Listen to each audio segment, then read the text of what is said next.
고달픈 삶의 은혜도 무뎌지고 곧 사라질 것에 내 맘 두네. 헛되고 헛된 것들을 바라보며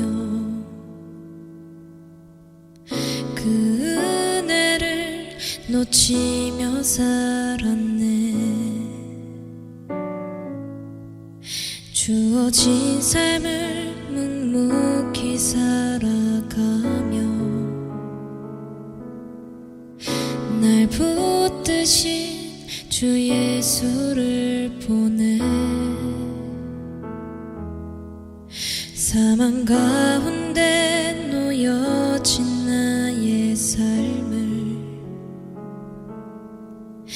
날 건지신 그 이름 예수. 나의 한숨을 바꾸셨네.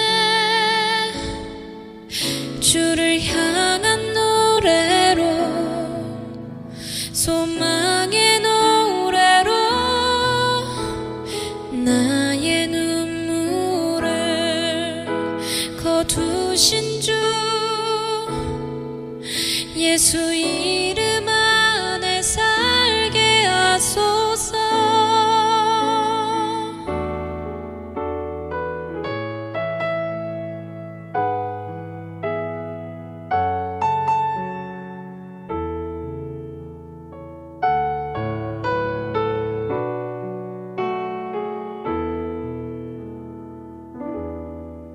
주어진 삶을 묵묵히 살아가며 날 붙드신 주 예수를 보내. 사망 가운데 놓여진 나의 삶을 날 건지신 그 이름 예수. 나의 한숨을 바꾸셨네. 주를 향한 노래로, 소망의 노래로 나의 눈물을 거두신 주 예수 이름 안에 살게 하소서. 나의 한숨을 바꾸셨네.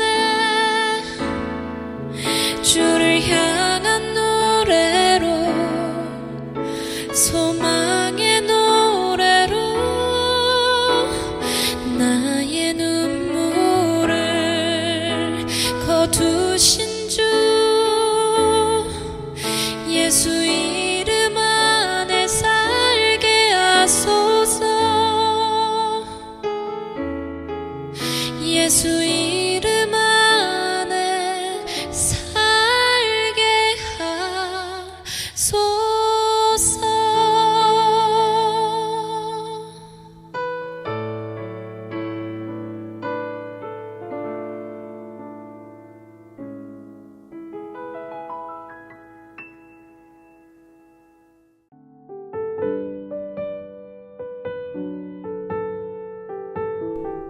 이로써 그 보배롭고 지극히 큰 약속을 우리에게 주사 이 약속으로 말미암아 너희가 정욕 때문에 세상에서 썩어질 것을 피하여 신성한 성품에 참여하는 자가 되게 하려 하셨느니라.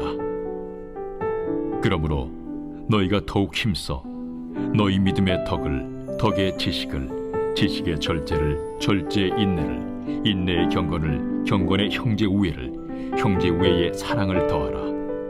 이런 것이 너희에게 있어 흡족한즉 너희로 우리 주 예수 그리스도를 알기에 게으르지 않고 열매 없는 자가 되지 않게 하려니와 이런 것이 없는 자는 맹인이라 멀리 보지 못하고 그 옛 죄가 깨끗하게 된 것을 잊었느니라. 그러므로 형제들아, 더욱 힘써 너희 부르심과 택하심을 굳게 하라. 너희가 이것을 행한즉 언제든지 실족하지 아니하리라. 이같이 하면 우리 주 곧 구주 예수 그리스도의 영원한 나라에 들어감을 넉넉히 너희에게 주시리라.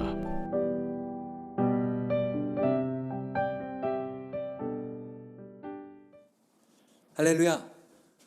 여러분, 언제나 가을이 되면 생각나는 시 한 편이 있는데요, 바로 서정주 씨의 국화 옆에서라는 시입니다. 자, 오늘은 그 시를 읽고 말씀을 시작하겠습니다. 한 송이 국화 꽃을 피우기 위해 봄부터 소쩍새는 그렇게 울었나 보다.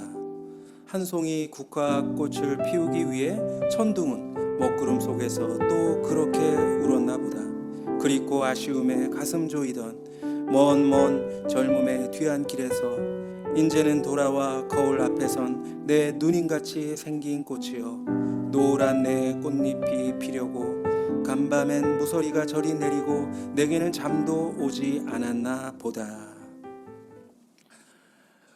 울긋불긋 국화꽃이 아름다운 계절입니다. 자, 그런데 이상하게도 성경에 보면 주님께서 단 한 번도 우리에게 예쁜 꽃이 되라, 아름다운 꽃처럼 되어라, 그렇게 말씀하지 않으셨어요. 오히려 좋은 열매가 되어라, 아름다운 열매를 맺으라, 그렇게 말씀하셨습니다. 예수님께서도 너희가 열매를 많이 맺으면 내 아버지께서 영광을 받으실 것이요 너희는 내 제자가 될 것이다, 그렇게 말씀하셨습니다. 물론 꽃은 참 아름답고 정말 향기롭습니다. 그러나 그 안에 생명이 없는 것이죠. 여러분, 꽃을 땅에 심는다고 거기서 싹이 날까요? 아닙니다. 꽃은 열매를 맺기 위한 과정이요, 진짜 목적은 바로 열매입니다. 씨는 어디 있습니까? 꽃이 아니라 열매 안에 있어요. 주님께서는 우리가 생명을 잉태한 열매가 되기를 원하시는 것입니다. 오늘 본문 8절에도 열매 없는 자가 되지 않기를 원한다, 그렇게 말씀했어요. 예수님께서 베다니에서 예루살렘으로 가고 계실 때였습니다. 너무너무 시장하셨어요. 그런데 마침 저 멀리 무화과 나무 한 그루가 보였습니다. 그래서 예수님께서 뭐가 좀 열렸을까 해서 가까이 다가가셨는데 가보니까 그저 나무의 잎사귀만 무성할 뿐 열매가 하나도 없었습니다. 그래서 어떻게 하셨죠? 예수님께서 무화과 나무를 저주하셨어요.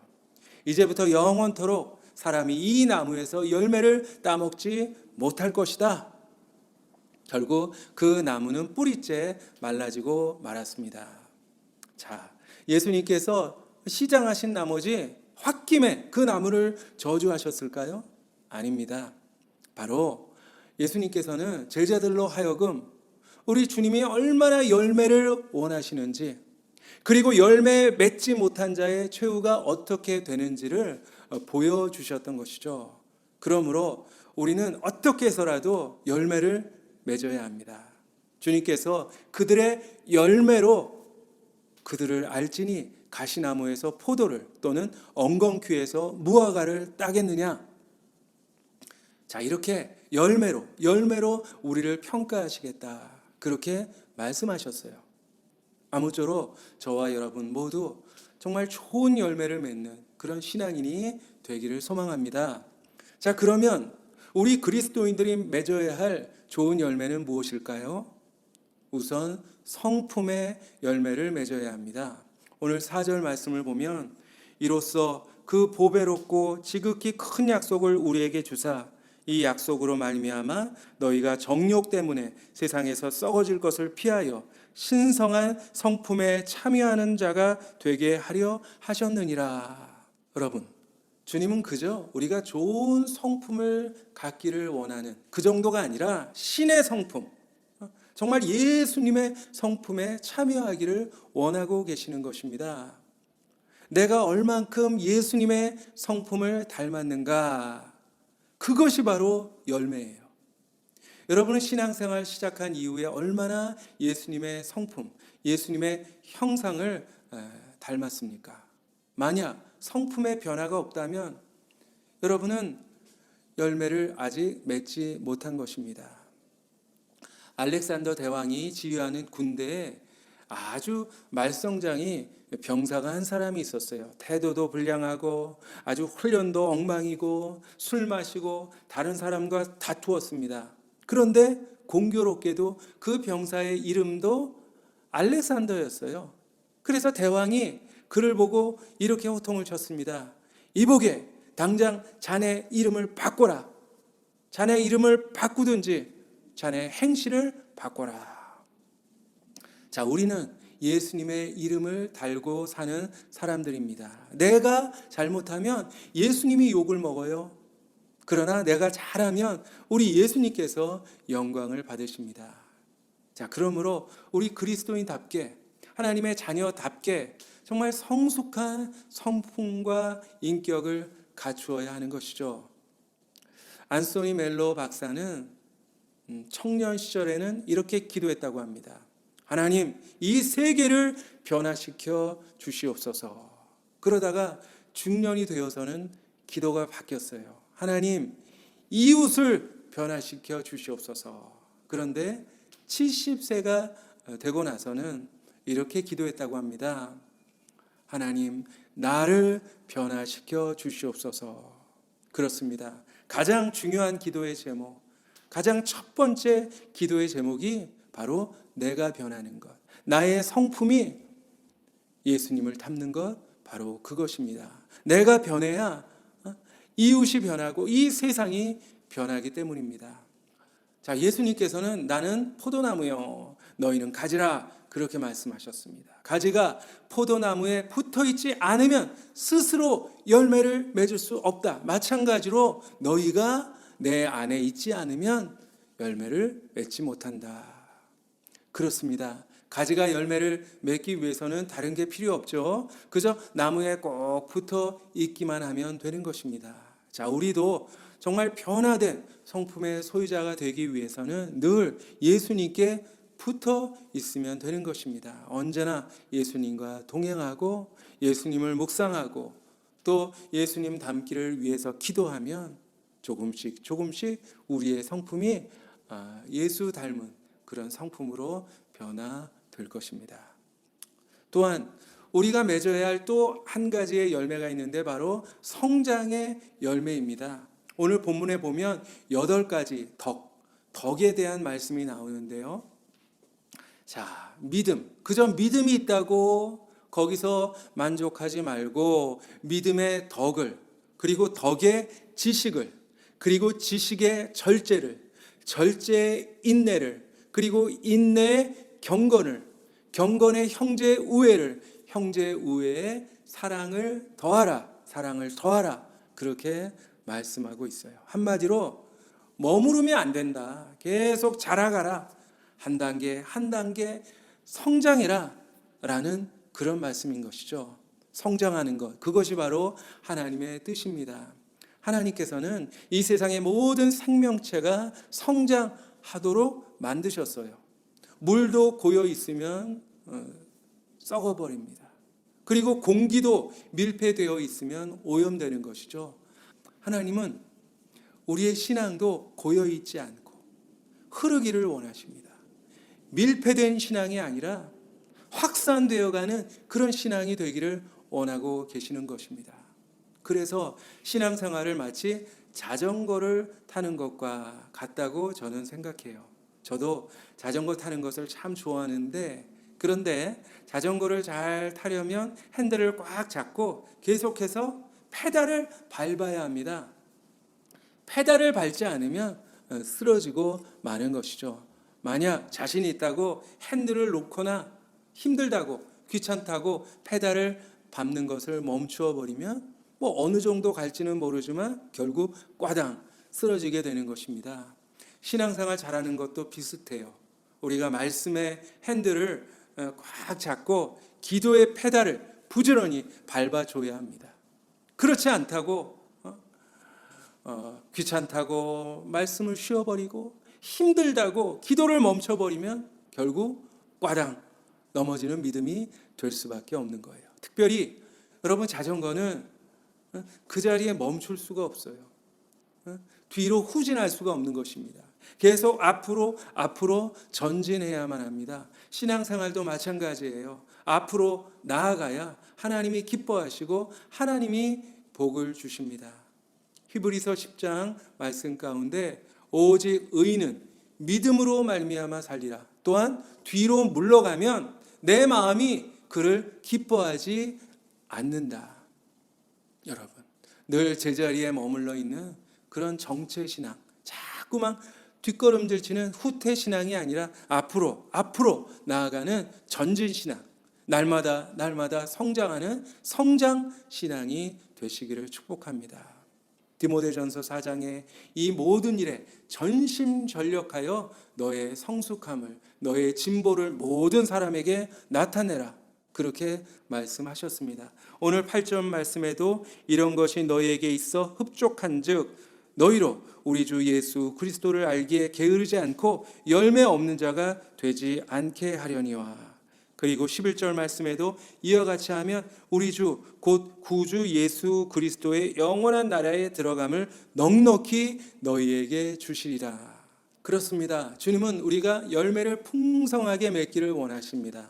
무엇보다도 모자른 것보다 넉넉한 게 좋잖아요. 부족한 것보다는 좀 흡족한 것이 좋습니다.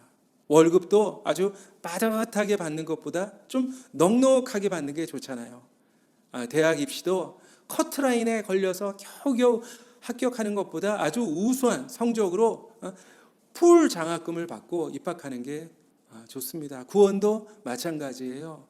그저 부끄러운 구원, 간신히 받는 턱걸이 구원도 있지만 하늘 상급 받는 아주 영화로운 구원도 있는 것입니다. 주님은 우리 신앙이 흡족한 신앙, 충분한 신앙이 되기를 원하십니다. 정말 하나님께서 박수 쳐주시는 그런 믿음이 되기를 소망합니다. 정말 그런 자들에게는 영원한 나라에 들어감을 넉넉하게 주시리라. 그렇게 말씀하십니다. 턱걸이 구원이 아닌 하늘나라 시상대에서 정말 자랑스럽게 면류관도 머리에 쓰고 빛나는 금메달도 목에 걸고 영광스러운 구원에 참여하는 저와 여러분이 됐으면 좋겠습니다. 자, 그런데 좋은 열매, 넉넉한 열매를 맺기 위해서 오늘 사도 베드로가 우리에게 힘주어서 권면하는 한 가지가 있습니다. 자, 5절 말씀에 그러므로 너희가 더욱 힘써. 그리고 10절 말씀에도 그러므로 형제들아 더욱 힘써. 더욱 힘쓰라. 그렇게 강력하게 권면하고 있는 거예요. 왜 사도 베드로가 우리에게 이렇게 애타게 외치고 있는 것입니까? 당시 초대 교회에는 신앙생활을 좀 안일하게 생각하는 그런 사람들이 있었던 것 같아요. 하나님의 은혜로 구원받았으니 이제 괜히 힘들게 믿지 말고 좀 편하게 믿자. 뭐 어차피 천국 가는 거 마찬가지인데 좀 쉽게 믿자. 그러나 베드로는 여러분 그렇지 않습니다. 더욱 힘써야 합니다. 더욱 힘써서 부르심과 택하심을 굳게 해야만 합니다. 그렇게 권면하고 있는 거예요. 여러분, 어떤 교인들은 불평합니다. 목사님, 예수 믿는 게 왜 이렇게 힘들어요? 뭐 예배도 드려야 되죠. 헌금도 해야 되죠. 봉사도 해야 되죠. 전도도 해야 되죠. 힘들어서 못하겠어요. 좀 편하게 믿을 수는 없나요? 물론 편하게 믿을 수 있겠죠. 그러나 그런 믿음은 하나님을 감동시킬 수가 없다는 것이죠. 하나님이 원하시는 신앙의 자리까지 나아갈 수가 없는 거예요. 그리고 결국 결정적일 때 실패하게 되는 것입니다. 자, 사도 베드로는 그것을 온몸으로 체험했어요. 여러분, 베드로는 예수님의 수제자 아니었습니까? 다 주님을 떠나도 나는 절대로 떠나지 않을 자신이 있어. 그렇게 아주 자신만만했어요. 그러다 보니까 힘써서 주님을 따르질 못했어요. 그저 멀찍이 거리를 두고 주님을 따랐습니다. 내가 손해보지 않을 만큼 선을 그어놓고 그렇게 주님을 믿었던 거예요. 어떻게 됐죠? 결국 보기 좋게 실패하고 말았습니다. 예수님을 모른다고 3번씩이나 부인하고 말았습니다. 신앙의 실패자가 된 거예요. 그것이 천추의 한이 되었습니다. 그래서 오늘 믿음의 성도들을 향해서 간절하게 호소하고 있는 것입니다. 성도 여러분, 자만하면 안 됩니다.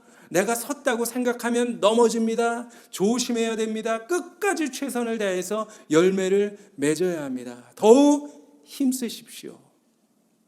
여러분, 혹시 이 말하면 됐어, 그런 마음이 들 때가 있습니까? 뭐 이 정도면 됐지. 예배도 이만큼 드리고 기도도 이쯤 하고 봉사도 뭐 많이 할 필요 없어. 그냥 조금 남들이 알아줄 정도로만 하면 돼. 그런데 그때가 가장 위험한 순간이에요. 내가 안주하려고 하는 그 순간 우리는 넘어지게 되어 있는 것입니다. 물고기 몸속에는 불에라는 기관이 있어서 물고기가 물에 뜰 수 있게 해줍니다. 그런데 여러분, 우리가 아는 상어, 이 상어는 불에가 없대요. 그렇기 때문에 상어는 한순간도 쉬지 않고 계속해서 지느러미를 움직여야만 합니다. 그렇지 않고 그냥 제자리에 멈춰버리면 결국 물에 뜨지 못하고 가라앉아서 죽게 되는 것이죠. 우리 신앙인들도 마찬가지예요. 신앙의 지느러미, 기도의 지느러미, 충성의 지느러미를 쉬지 않고 움직여야만 합니다. 그래야지 우리가 영적으로 침체하지 않고 영적으로 가라앉질 않는 것입니다. 만약 우리가 열매 맺는 것을 포기하는 순간 우리는 거기서 끝나는 거예요. 여러분, 이 아름다운 계절 더욱 힘써서 신앙의 풍성한 열매, 하나님이 기뻐하시는 그런 좋은 열매들을 많이 맺을 수 있기를 소망합니다. 기도하겠습니다. 하나님 아버지, 이제 가을이 되어 산과 들에 수많은 열매들이 가득합니다. 그러나 우리의 모습을 돌아볼 때 마치 열매 없는 무화과 나무처럼 그렇게 앙상한 것을 주님 고백하옵나이다. 주님 용서하여 주시옵소서. 우리 주님은 우리에게 그토록 열매 맺기를 원하셨는데 하나님이 기뻐하시는 열매들을 하나도 맺지 못했습니다. 하나님, 부끄러운 저희들 용서하여 주시옵시고 다시 한번 힘써서 열매 맺는 그런 신앙인이 되게 하여 주시옵소서. 예수 닮은 성품으로 변화되게 하여 주시고 하나님이 기뻐하시는 그런 덕을 세워가는 믿음으로 성장할 수 있도록 주여 축복하여 주시옵소서. 그래서 하나님 앞에 섰을 때 잘했다, 착하고 충성된 종아 하시는 하나님의 그 음성을 들을 수 있는 우리 모두가 되게 하여 주시옵소서. 예수님 이름으로 기도합니다. 이제는 예수 그리스도의 크신 은혜와 하나님의 놀라우신 사랑과 보혜사 성령님의 교통하심, 인도하심, 또한 도우심이 정말 이제 모든 나태함에서부터 벗어나서 하나님이 기뻐하시는 열매들을 맺기 위해서 더욱 힘쓰는 믿음 생활을 할 것을 다짐하는 우리 모든 주님의 백성들 위해 이제부터 영원히 항상 함께 하시기를 간절히 축원하옵나이다. 아멘.